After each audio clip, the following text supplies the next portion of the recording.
So that's kind of me. I'm coming from this different. So my story is ever evolving, but I'm spending more and more time in this .NET ecosystem because of my current role. And it's exciting because I've had this journey. One of the things is the way that I learn, right? Everybody that's here is continuing to learn. So I at least have that in common. And one of the things that I've realized is by having these other systems, these other ecosystems that I can compare against, I feel like I can get deeper faster. Like, oh, well, I would have done this in Python. I would have done this in Go. And it helps me learn quicker. So my scope has changed quite a bit, and I don't get to decide what my customers or my partners use. So I have to be flexible and I have to be able to kind of adopt these things. But then at the high level, everybody's trying to modernize something or migrate or do this digital transformation at some level. So that's how we get here. It's like, there's these things, there's these tiny pieces, and yeah, and there's ways to do it better, faster. It's all about patterns. It is. Yeah. It is. I think programming is it's about breaking problems down into a bunch of true or false questions. It's about being deliberate with what you're trying to do, and it's about recognizing patterns and leveraging them. And that's the thing I've loved too. I'm doing a lot of stuff in Swift and Kotlin now for iOS and Android, and it's funny how many of the patterns I've learned from building, battleship grade desktop apps still apply with the same things we're doing, and knowing like the things that we did in web still apply, and you see some boundaries removed. The ability for multiple screens to directly talk to each other on a mobile app versus on a web page that couldn't do that. You remember that when we had desktop apps, we'd run into that same problem. And it's funny just seeing those patterns just keep presenting themselves repeatedly in our industry, and learning how to abstract ideas. So like what you were saying, the backing services, you can just pull one thing out and plug another one in. Yes. Yep. When I left Garmin, that was kind of the exciting thing. I was like, oh, I had Rabbit, I had Oracle. I had built a bunch of my own kind of data stores using Java. And then there was another group that was venturing off into Hadoop file HDFS. Is that right? Is that the Hadoop file system? I haven't worked with it. I'll assume so. But yeah, because there was scale. I worked in Garmin Connect. That was their biggest software. So when I started, it was 4 people on the team. When I left, I think it was like 50. I had teams in 4 different countries, and we were doing these fitness devices that I still love. And at that time, these devices were sending data every minute, whether heartbeat or steps or whatever. It was sending data every minute around the globe, right? So there was a lot of data coming in from all over the place. And that was also right at the time where we were doing GDPR. Russia wanted to keep all their data, and China wanted to keep their data, in a box. And I was just like, man, we're doing all these things. I only have like a handful of ways to accomplish it, at scale. 47 different languages that we were, releasing, and it was difficult. So I was excited to just be able to do some of these things that I learned, the microservice, the cloud native stuff, but choose what I wanted to back. I was excited to get into like graph databases, and I was excited to do a true caching implementation, and not just SQL, other NoSQL things. And I was just like, I kind of overdid it. Went into this startup, and it was just me. They're like, hey, we got to do this. Implement for this MVP. Get us an MVP out the door. I was like, well, I'm gonna do this. And yeah, I got a little greedy and overdid it. I over-engineered. It happens. I mean, I'm human. But eventually got a couple more engineers and had fun realizing that we didn't have to, and it didn't all have to be in one database, right? This pain of, oh, we just have the one database for all the things. It even makes my shoulders tight thinking about it. Having that pain, running, sports, Garmin Connect. On the weekends, everybody goes and does their long run, their bike ride, and oh yeah, we're gonna go do the race and all that kind of stuff. So everybody's running. It doesn't matter like what your sport is. Everybody's doing their bike race or run or whatever. It was on the weekends. So you had this like huge wave of rights. Well, during the week, we're hanging out, we're talking at lunch, and oh yeah, I had a great run last week. That's when we're going and looking at our stuff. We're looking at our maps. So it's reads, and it was a switch, right? It was huge, millions of people, writing these big long activities, right? Your long run is going to be on the weekend. Your long bike ride is going to be your 100 miles is going to be on the weekend. So yeah, this big shift. But then during the week, still, now it's just reads. Everybody's like searching, where am I going to go do next? And we literally, there was this period of time, it felt like years, but I'm sure it was only a couple of months, but still way too long, where we were optimizing for the reads because something happened and there's this bad query and we got to optimize. This is taking too long, a 30-second response. And then the weekend would hit and poof, it busted. No, our writes are failing. Because we were literally this monolithic database. Optimized for the reads on Monday and optimized for the writes on Friday for the weekend. And we couldn't figure out like, why is this happening? What's going on? And it's just pain.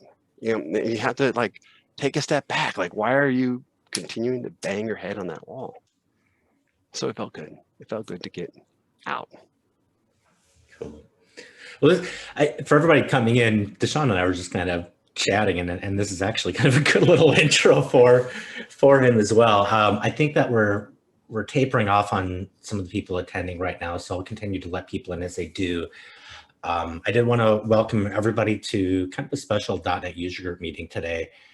We are doing something kind of like what we used to. We used to hold 2 meetings a month, and DaShaun and I were talking, and he was really anxious to get in front of us. So we decided to throw a second meeting this month in for DaShaun, and we're going to try something different as well. We're going to be recording the meeting and putting it on our YouTube channel. Yeah, we've got a YouTube channel. So I'm going to let everybody be aware that we have this being recorded. So I'll give you about 30 seconds if you want to get any obscenities spoken out now, and then we'll chop that off. All right, good. All right, any last obscenities? I think we're all set. Perfect. All right, so we'll be recording this. We will put this out on our Slack channel, and I'll go ahead and email this out to all the attendees of today's session as well too. Looking for feedback on this. Hopefully it's great. Hopefully we find some areas to improve, and you can let us know about that as well too. So moving forward, DaShaun's a little bit new to our .NET user group family here, but he's a neighbor. DaShaun lives down in Kansas City, and once we start getting more of these in-person events, we're hoping that we can entice him to drive up and pay us an in-person visit. I'll let him kind of get started. He's got a lot of experience on Azure and modernizing. I think this is going to be applicable to a lot of us. And at the end of the session, remember today that we have our giveaway. We've got an IntelliJ license that we'll be sharing, so please stick around for that. And we'll also, I'll tell you a little bit about the next meeting that we've got coming up on June 3rd. And that's all I got from me. Go ahead and take it away, DaShaun. All right. Hi.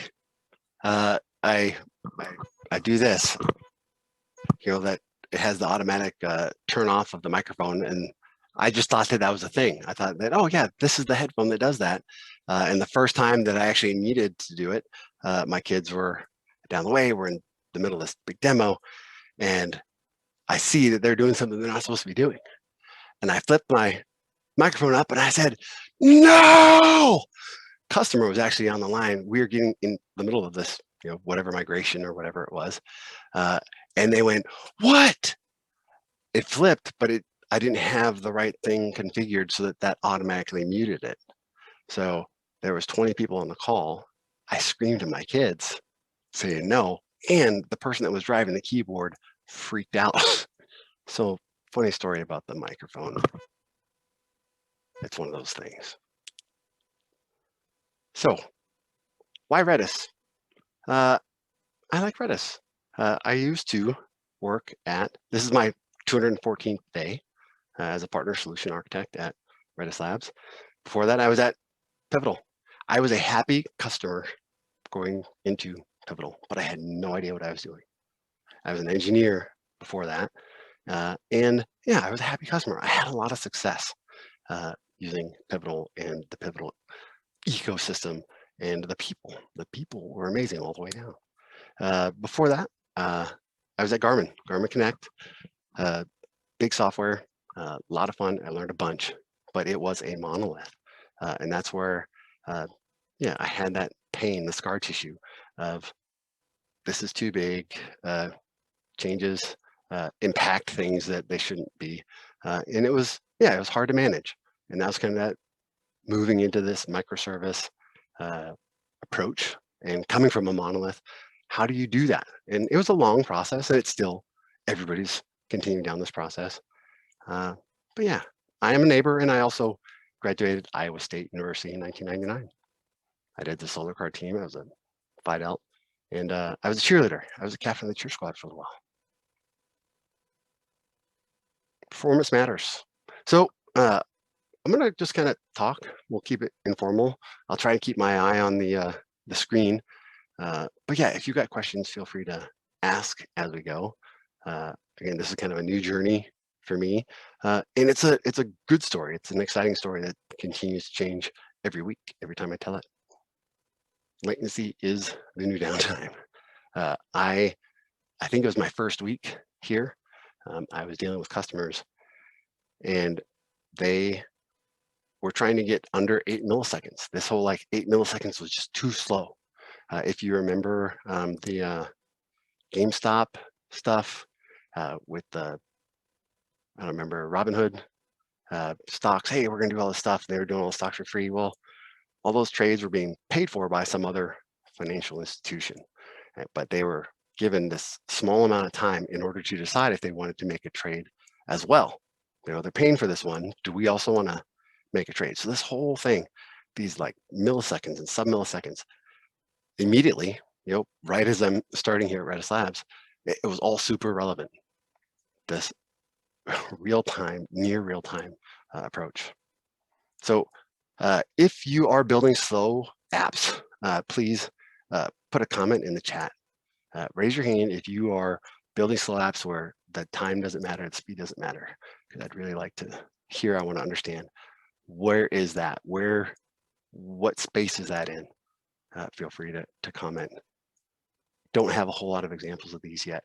I know that there's a lot of like batch workloads that are still happening, and I still don't consider that a slow app because I have seen and I have worked with customers where, yeah, they get this batch, they've got to finish and complete and execute whatever they're doing on that batch within a certain amount of time.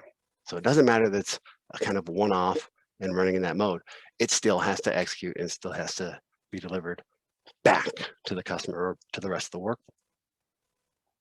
I'm going to try and pull up the chat. I don't see any chat. Was there any chat about slow apps? Okay, cool. Thank you. This this is my haha, right? My kids, 9, 7, now 5 and 2, they're never going to deploy ActivePassive. They will be active, like things can't go down, right? There has to be a way to get to make these transactions happen, and they won't ever deploy ActivePassive in their lifetime. So this is where we kind of started off before the session. It's about choosing the right backing service. A lot of times you've got 1 or 2 options. If you're lucky, you've got more. If you've got more than just a traditional RDBMS and maybe a messaging system, if you've got more than that, you are lucky, right? If you have that available. And it's a big deal. You got to make sure you choose the right one. I was saying we've done many what I would consider dirty things with RDBMS, with these traditional databases, but that's what we had, right? So it's been around for decades. Of course, there's going to be ways that we learn on how to, yeah, move forward with what we have. So this is for everybody that's putting things on the menu, making things available. Make sure you put the right things on the menu. If you're trying to grow your business and the only thing you're giving your developers, your engineers is MySQL, maybe you're not getting the best bang for the buck. Maybe you're not delivering features as fast as you could. Maybe you're not giving your customers the right user experience. So put the right things on the menu. Putting those different options on the menu allows your engineers to approach things in different ways that could be better, faster. Redis is probably already in the building. For a lot of organizations, Redis is pretty popular. It's one of the most loved databases out there. It is, according to Sumo Logic, I think, most deployed stateful set in Kubernetes. So yeah, how many Kubernetes? Do we have people running Kubernetes? That's a thing these days. But this transformation, like as we're trying to move forward, we're trying to improve. That process is never going to change. From my first year as a professional to today, we're always trying to improve upon what we have. And sometimes things kind of get backed up and we've got to do a little bit more work, and it becomes a big deal in order to make this transformational change. But a lot of companies are doing this today, this transformational digital transformation.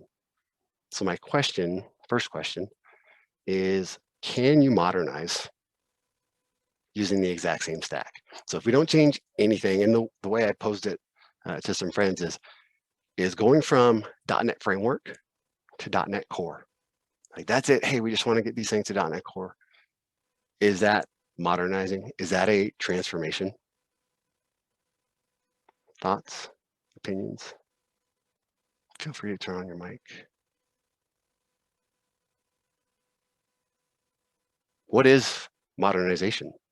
Is lift and shift modernized? Is just going from on-prem into the cloud, lift and shift, is that modernizing? Is moving from deploying your containers on Windows to moving on Linux? That seems like a big deal. It seems like there's more pieces involved in that decision. But yeah, like this, there's a bunch of ways that we can modernize, a bunch of approaches that we can take. And there's a lot that goes into it. Like, what are we doing? Kubernetes, cloud, all these things, 15 factors that we have to think about in order to modernize. And typically, it's not just one thing that we're changing. We're changing a bunch of these things. And I'm kind of focused on this data side. All the things that you have to do with your data, whether it's your DBAs or your engineers, right? In a lot of places, that DBA role is kind of moved into the actual product team, the engineering team. But there's a lot of pieces that we kind of have to think about as we're going on this journey forward. Mick Pollard. Mindset, skill set, tool set in that order. I just copied this off of a LinkedIn conversation, but it was really, really relevant. The idea, hey, change is hard sometimes, especially if you've staked your career on something or you did some amazing thing and you realize, oh, now it's time to grow and move into a new direction.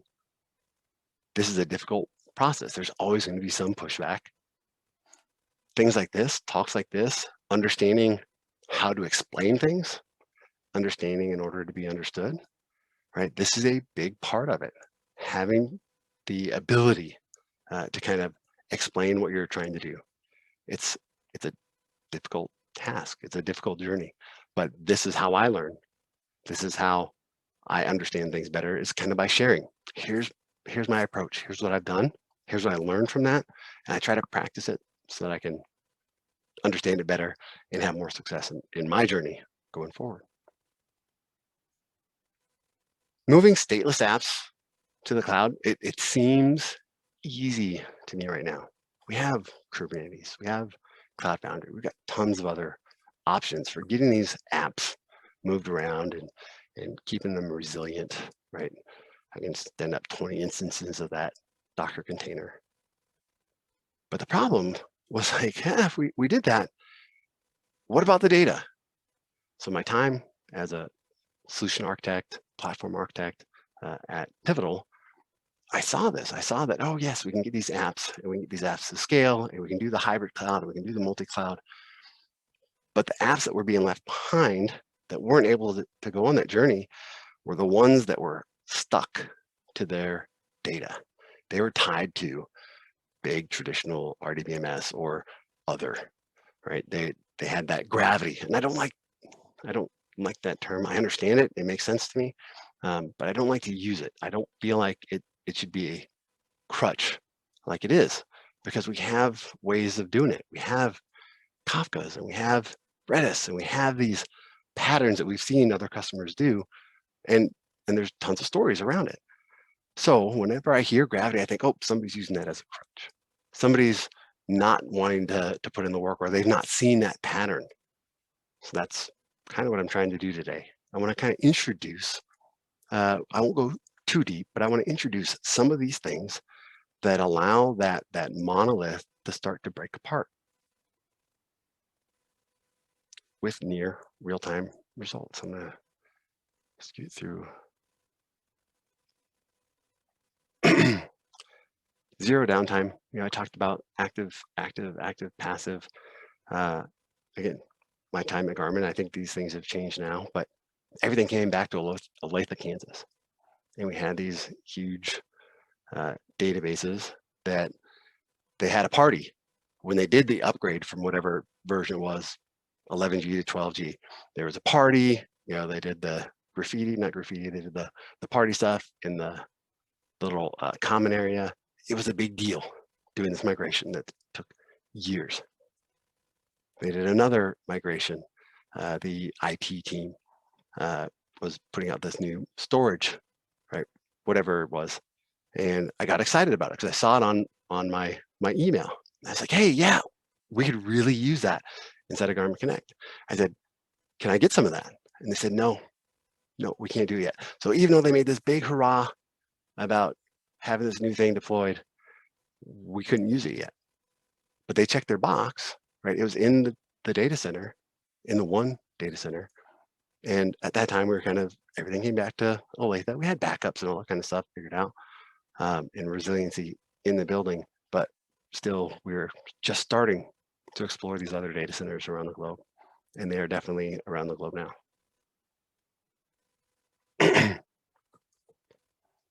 Redis, typically, when I hear Redis, or when most people hear Redis, they think of cache. They think of that layer that sits in between the traditional RDBMS and their user. It's like, we want it to be fast. But there's more. There's tons more. And today, with persistence and with Redis Enterprise, for example, you can have this active hybrid deployment model and still be getting sub-millisecond response times. Like that's the bar on the fast side for simple workloads. It's a sub-millisecond response time. So with that, a lot of customers are making that, they're realizing, even without me going and saying, hey, you don't have to just use it as a cache, they're realizing that this can be a primary data store for a lot of different workloads. When you have that monolith, that big thing, and I keep on referring back to Garmin because that's where my scar tissue comes from. All of the systems were in one database. It's split out in tables and all that kind of stuff, but you had these kind of bounded context that was easy to see, so it seemed. Everything was kind of driven off of that core activity, right? It's the fitness devices, the watches that turn it on, it tracks your GPS, your heart rate, your speed, all that good stuff, elevation, and then you upload it. But that was kind of like that main component was the things around activity, and all the features were kind of developed, they were attached to that. But because it was in a traditional database, it almost seemed like, everything had to be normalized, third normal form, and connect all these relationships. But you take a step back, it doesn't really need to be in that form, right? In whatever 2015, Garmin Connect had as many users as Facebook did in 2009. So yeah, a little bit different scale, but still very large, right? And around 2009, 2010, Facebook was kind of moving into this Cassandra, right? Did everything have to be synchronous? That whole eventually consistent. These kind of things were already there, and they're there today, right? There's a lot of customers, there's a lot of companies and orgs that are not doing things starting with traditional RDBMS. They're starting with the NoSQL solutions. But again, a lot of these workloads, the things that the company was built on, are oftentimes in these monoliths. So there's kind of this process. You gotta have to figure out, you can't do it all at once. I don't know a single one where they're like, shotgun, let's do all the changes at once for this monolith that we built our company on. I've not yet seen that work. The way to go is you take off a little bit at a time. Strangle them. I don't like the name, but strangle the monolith. Draw the lines around your bounded contexts. And just take one. Do an experiment. So that's what we're going to have a peek at here. Let's look at some code. So far, so good. Is there any questions? I'm trying to see. I can't. Here, I'm going to stop my share for a sec and see if I can see the chat and the conversation.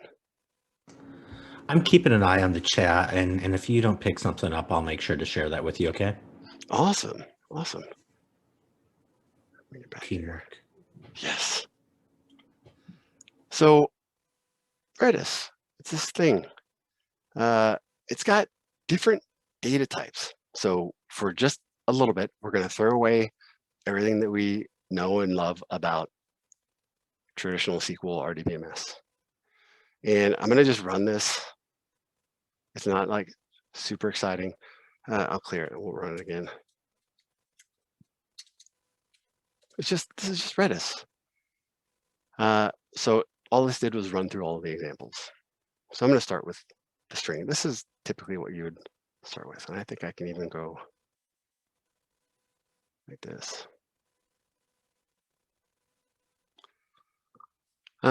We just ran through these like, hey, I want to store something. I want to put a key. So in this planet 0, we're putting the value Mercury. One of the things that Redis does really well is key value pair. And one of the features that Redis has that kind of sets it apart in just this key value pair is the size. And with Redis, you can store 512 megabytes in a key or value pair, or in either one of those. And if you've done anything NoSQL, you'll realize any other key value that you kind of bump into those limits as you start adding like JSON documents or other things, or video or audio clips. You start bumping into those limits on what you can store in a key value pair. So again, I ran through all these. So the outputs, I guess we don't really see. I'm gonna assume that we can. These are all running. Some of them have some output that's spitting out there, but we're just running through this as an example. I want to explore some things to think about. So the basics, and we can do those strings in a few different ways. We can do the bitwise operations, but that's kind of that. I'm going to scoot out.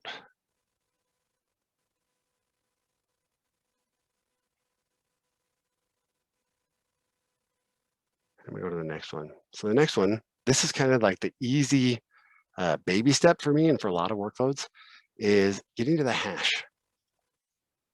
So the idea here is if I'm making that migration, a row in a database table, a user first name, last name, address 1, address 2, that row can be looked at in some ways as a hash in Redis, where I have different attributes, and I'm assigning, again, those columns that I would get from a row in a table. I'm putting those as just different attributes in my hash. And this is what it looks like. So we're just creating a Redis hash. Again, I'm giving it a name, Tony Stark, and his age is 41. You can see where this is going. And we have a few different features that we can do. We can kind of validate, yeah, hey, that worked. And we can update. We can update the age or that one cell like we would in a table. And we can do other cool things, like we can put these into a list and we can set that list or adding more values to that hash, and I can return the entire hash. So here's a question. I don't need you to go through this. I'm gonna scoot through on time. I can see those v output. Where's my?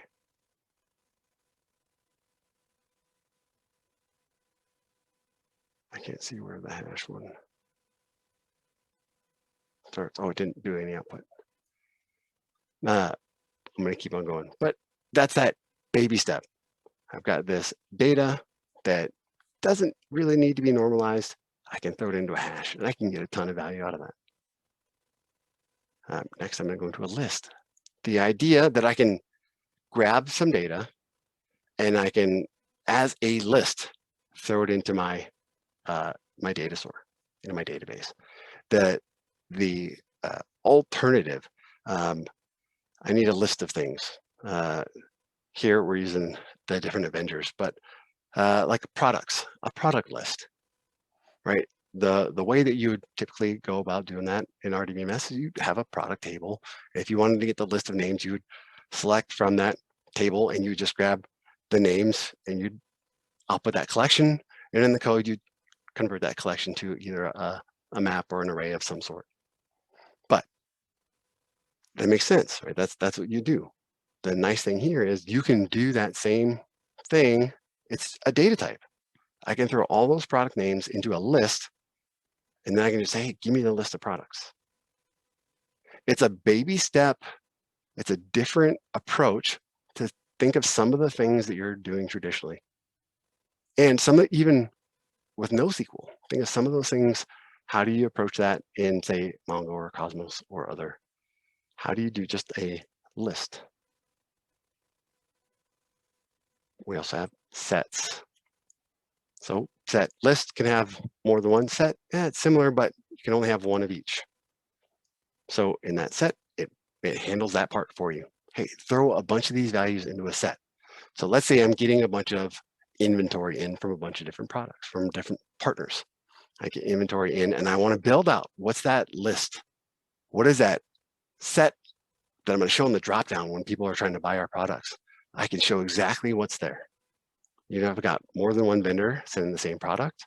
I can show that list of my product types because it's in a set. I put all those product types into that set and it gets rid of the duplicates. Easy enough.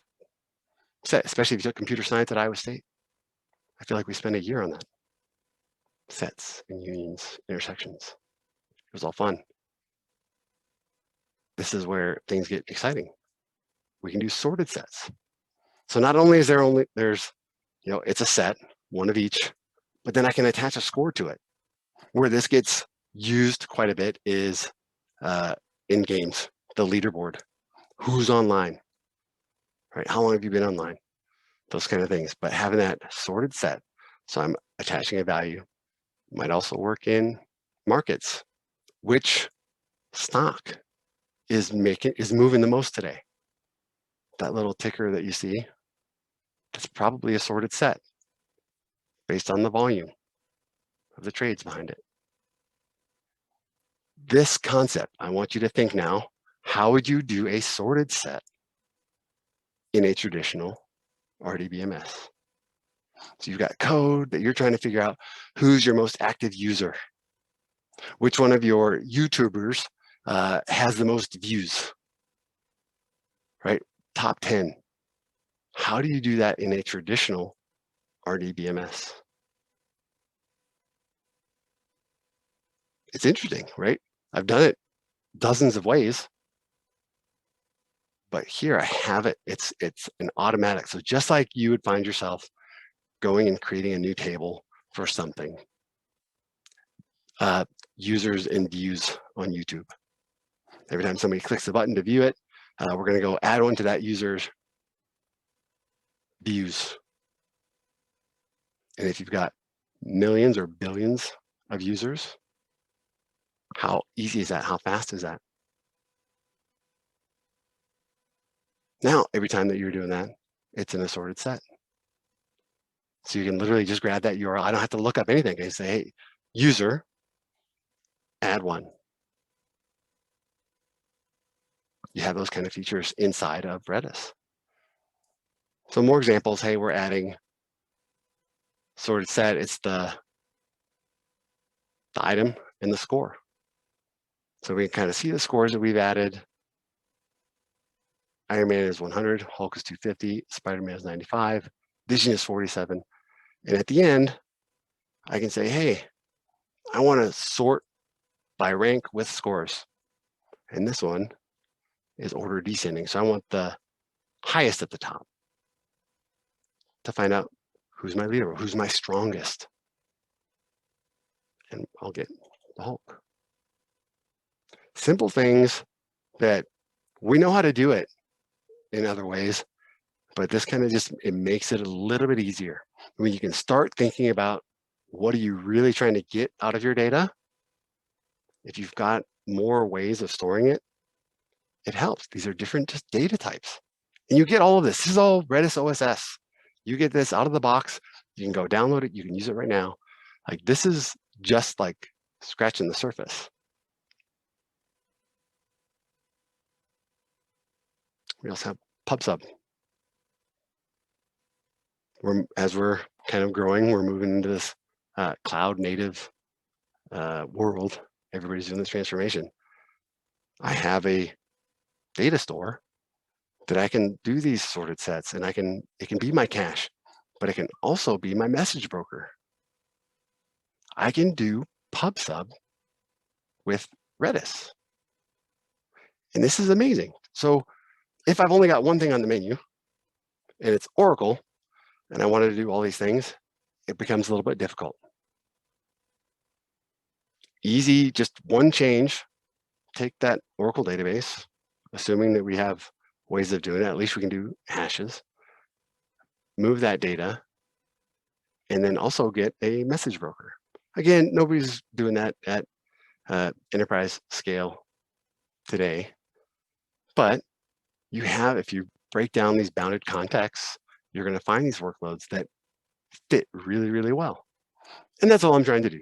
I'm kind of like, share some of my, we'll call this therapy for me, share some of my scar tissue, some of the things that I've learned along the way, and some of the excitement, some of the things that I realized, man, if I had this back then, what would I be doing now? So this is PubSub, just that, hey, I'm going to put something out here on this message queue. And if you want to go grab it and work on it, do it. Right? It's a way to kind of fire and forget. You have these patterns. Hopefully, PubSub is not a new pattern to anybody in the audience. But if it is, let me know. I can go a little bit deeper. But we have it out of the box with OSS. We can kind of say, hey, I've got customer requests. I want to subscribe. I can put a customer request out there. And then I can say, hey, I want to grab it. I want to do some work. I can grab one. I can grab more than one. I have this option, but it's PubSub. We have some examples here. We can also do streams, similar. So instead of saying, oh, yep, I had that message. I worked it. It's done. I backed it. It's gone. With streams, I can kind of keep a history. So I had an event from John and Tom and Sally and Mary, and that stream stays in the data store. So cool, my app works. I'm consuming from the stream, but now billing decides that they want to see that same stream of information because they want to maybe go out and reach, or maybe marketing. They want to go out and they want to see all of the customers that have activity on this stream. They want to attach to that same stream and they want to do a follow-up. So we've got those customers and those events. Now marketing can start from the beginning of that stream and capture all those events, and they can read along that same stream. And then billing can do the same thing. So this stream concept, log of events concept is also available. And not only that, you can assign consumers and consumer groups. So you can have, more than one group reading from the same stream, and you can customize your workflows. all within Redis. Here, we're sticking with the theme of the heroes and the Marvel. And yeah, we're going things. I want to grab it from the beginning. And I have two different streams, so I can compare and I can replay. Here's another piece from my time in the fintech industry. When you have something, what's the word? Compensatory transaction. Hey, something happened, and if I'm doing events, oh wait, but we need to do a refund. That shouldn't have happened. Compensation, right? Or I think it's compensatory. Where, hey, I want to go back. I want to replay that stream, but I don't want to let this thing happen. But I want the rest of it to go. A way of fixing what should be recorded over time. So you can take that approach. DaShaun, the streaming though, it is going to stream the data that we have at the point in time. It's not like a WebSocket where once you open the stream, if something new is added, that it would just appear in there, right? No, we can do that as well. Oh. Yeah. Yeah, this is streams. So if I step back and we're talking about the strangling the monolith, streams is where Redis really kind of comes into play. Hey, I've got all of these things happening in my database, let's say Oracle. I don't like to pick on Oracle because they're doing cool things lately, but it's in Oracle, and I want to move my mobile app. My mobile app, I don't want it to call home to on-prem. I want my mobile app to be used all over the globe in both Azure and GCP. So wherever my user is, I want that global load balancer, and I want my user to go to the data that's closest to them. Well, the way that that happens is you set up streams of data. So we put something in place. We can connect to CDC or a change log from Oracle and say, yep, let's go ahead and push that update out and let it sit in that Redis instance that's sitting closer to the customer. And you can have one Redis instance stream to another Redis instance. I have a really, really good example of a customer that's doing IoT devices. So they've got devices, much like the Raspberry Pi I'm looking at, that are sitting out on these oil fields and pumps and tanks. But inside, they've got Redis running. And in this case, it's really just as a buffered queue, because the internet connection out in the oil fields in the 100+ degree weather is not always the best. But they don't want to lose any of the events, any of the things that are happening on that tank or that pump. So what they do is they have Redis sitting there, and Redis is queuing up all that information while the internet connection is down. But all those events are stored inside of Redis, and when the internet connection comes back up, that stream writes to the channel that it's assigned, and it sends all of those events. Those events are going into Redis Enterprise, and they are time series events. So that's not, time series isn't a part of the OSS version, but it's exciting to me because of this use case. I can capture up all of the events, and then I can have that time series data stored in Redis Enterprise. I'll get to that in a little bit. I don't want to diverge too much, but yeah, you're setting up these streams just like you would with anything else. And yeah, and we have connectors for different systems, different integrations with Redis that you can do these types of efforts. So I talked about lists. Oh, Hyperlog. This is a fun one. This is a probabilistic data type. Inside of my same database, I'm doing my message broker, my regular cache, but also my primary data store, my hash set. I have all of my data here, and now I've got this Hyperlog log. What is it? You say, well, if I add this user ID to this Hyperlog log, and then I add this user ID, all it's doing is it's hashing that value, and it's throwing it into a data type that is 12 kilobytes. And this 12 kilobyte Hyperlog log can store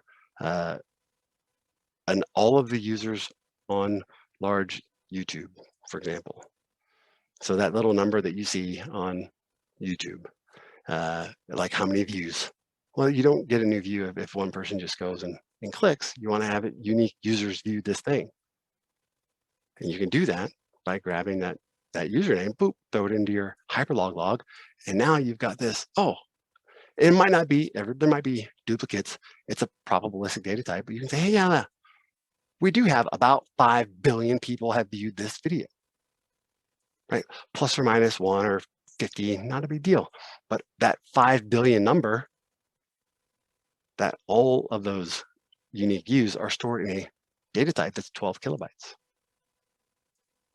So you can think about that at scale. Think about some of those types of things. How do you do that in a traditional RDBMS? How do you capture unique users' views for something like that? What would that database look like? That if you wanted to come in and look at a YouTube link and see the unique views, what would that look like if you were doing that in a traditional RDBMS? How do you do that? It's interesting. Do you capture all of that? How do you capture uniqueness, right? Even if you only wanted it to be probabilistic, how would you do that in a traditional RDBMS? Or a NoSQL, a different NoSQL option. Just think about that for just 1 sec. How would you capture that? What would it look like? The number, just the number. I don't need to see the names, just the number of unique views. How would you do that? Probabilistic. It's so cool. It's cool because of just that one example. On the flip side, I'm going to kind of go back here. So that's all out of the box. That's OSS. I'm gonna scoot into some of the enterprisey features. If you're doing these big transformations, these big modernizations, hopefully you can think about beyond the OSS. Hopefully somebody's saying, we would like this to be supported. We'd like this to be resilient in work. So yeah, you might be thinking about the enterprise features. And that's what Redis Labs does. Redis Labs has this enterprise version, but it's also the home of the OSS version of Redis. That's the most loved database. Redis Search. This is one I'm sure everybody on the call has seen and has touched along the way. Doing search across products, search across videos, search across users, anything, search. There are tons of ways of doing it. A lot of the traditional RDBMS databases, they've got their plugin, like, oh, we'll add search and it can be fuzzy and we can do language packs and all that kind of stuff. But at scale, when writes are happening, if you're in a high volume spot and you're needing to have the latest index, that becomes really difficult without those long re-index pauses. Anybody run into those? Anybody? How are you handling the search? Dustin, how are you handling the search today? Oh, you're still on mute. How am I handling the search today? Yeah, re-indexing, having the view table. Yeah. Tough, like who wants to do that? Mm-hmm. Right? Do you have pauses? Have you run into that? Not with what I'm working with lately. Yeah. So yeah, at scale, you kind of run into these pauses. And you have Lucene is a popular, like Solar. You have these kind of plugins that attach. Well, what I need, what some enterprise customers need, they want to be able to see exactly what's going on. Say Twitter. Like, hey, what's in the news right now? I want to see what's the latest and greatest with the Iowa.net user group, all the buzz that happened after this lunch and learn. What's going on? I want to get the latest indexed data that comes right through. They have that little column. If you do a search on Twitter, there's a little column there that says latest, right? They have the top, the ones that they've seen the most, but then they also have this latest version. It kind of, they're doing it a little bit different way. They're doing the time box around it. But yeah, you can kind of go in and get that fast result. If I type something in now, I can go search for it and I'll see it. But that's what customers need, right? I don't want to be in the position again to tell the CEO, we can't do that. I can't search for the thing that just got put in the database, and especially if the schema changes, right? Especially if I want to change how I'm searching over something. One of the things that we can do with Redis search is we can change our indexes, but have it still be near real time. So I'm going to change the columns that I want to index with an alias. I'm still going to search across the same bucket, but I can change the way it's being indexed behind the scenes and still get instantaneous results. There's actually a good, it might be a good one for the next time. Pulling data off of any stream and putting it into Redis as just your search, right? This is a use case. Redis search sitting in front of or next to your Oracle or SQL Server, but your search happens in Redis search, just like you would, direct your searches to Lucene or Solar, except you care about performance and you need your results quickly and you want it to be automatically indexed. You'll use Redis search. Redis time series I touched on already. This is a time series database. It's all in memory, so I didn't even touch on that. The reason that Redis is so fast is because everything stays in memory. It's not writing to disk, so just that. And I have another thing that I always say is like, a lot of times RAM is cheaper than disk. And the reason why is because my scar tissue. If your company only makes money when a transaction is written, you're going to be limited by the speed at which you can write to disk. Writing to RAM is going to make your company more money.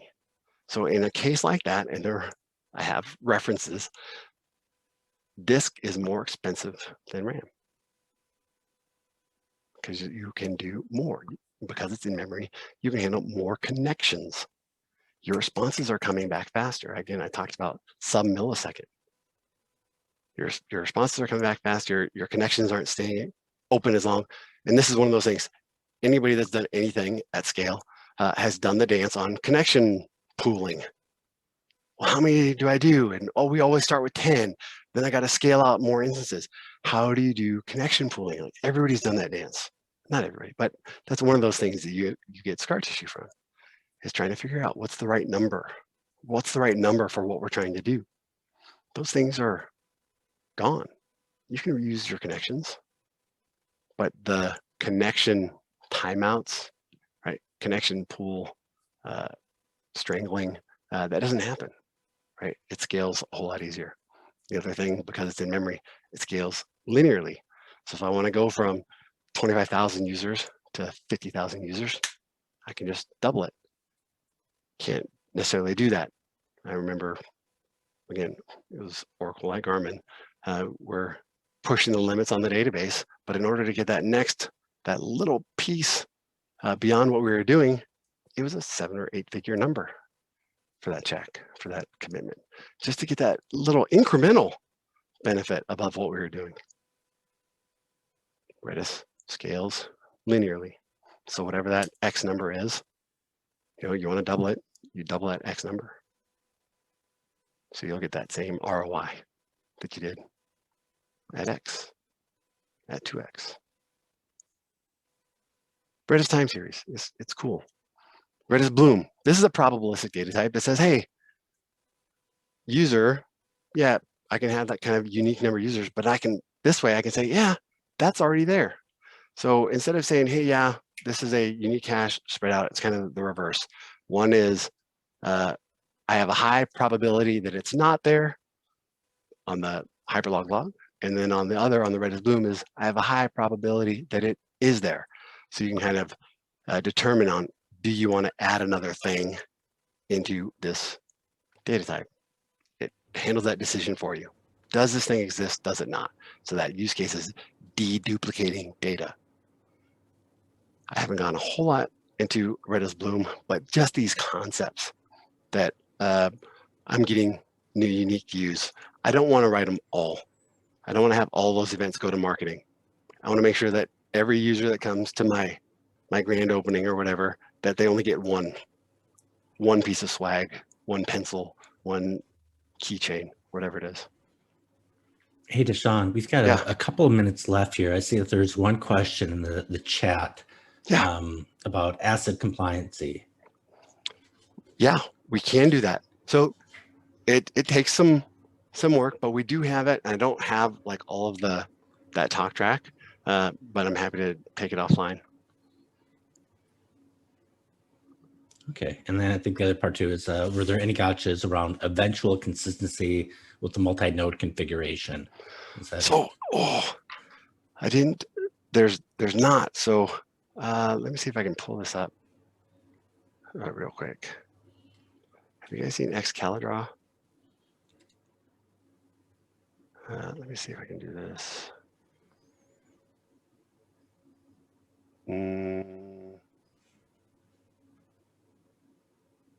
I will draw it real quick. The way that it works is first cluster, or that primary, secondary, things are getting replicated. So it's going to answer if you bring in a call to that primary. It'll go ahead and say, yeah, I got it. And it'll act. It's in memory. So that's how we get that speed. That response is being replicated down to that secondary node. But then in another region, this active-active approach, these are now CRDBs, conflict resolution, conflict-free databases, so that I can do this in an active way. That first transaction, that operation that we wrote here gets replicated down here, but then this one's going to replicate to another primary in another region, and it'll get replicated down here. So there are edge cases. There are edge cases where, hey, this thing went down. I don't run into them a whole lot, but there are edge cases where I've written something and it's not going to show up over here because system failure. The service that we have in Azure is a first party product today, and that's got a 4 nines SLA, so that out of the box, our configuration, we can deploy our primary in one AZ, our secondary in another AZ, and at scale, I can kind of go across these AZs. So if you deploy to a region that has 3 AZs, out of the box with the lowest enterprise tier, you get a 4 nines SLA. If you move to this multi-region deployment, Azure backed gives you a 5 nines SLA. So this is it's definitely an issue. There are these seldom use cases, but there's also many ways to work around that. Great. Yeah, but good question. And I'm happy to delve in more. I did share, reach out. I love having conversations. I love jumping on a Zoom and talking about different use cases. But the whole point of this was think about things a little bit differently. You've got options. Hopefully you can get the right thing on the menu. It's probably already in the building. And I'm happy to exercise and go down this. That's kind of the fun part, is understanding your use case. And there's a solution in my name or my title. I like to find solutions and help. Well, I've noticed you are pretty active on Twitter, so that might be a great place just to connect, have conversations, and if people want to go deeper, you'd be happy to do that, huh? Absolutely.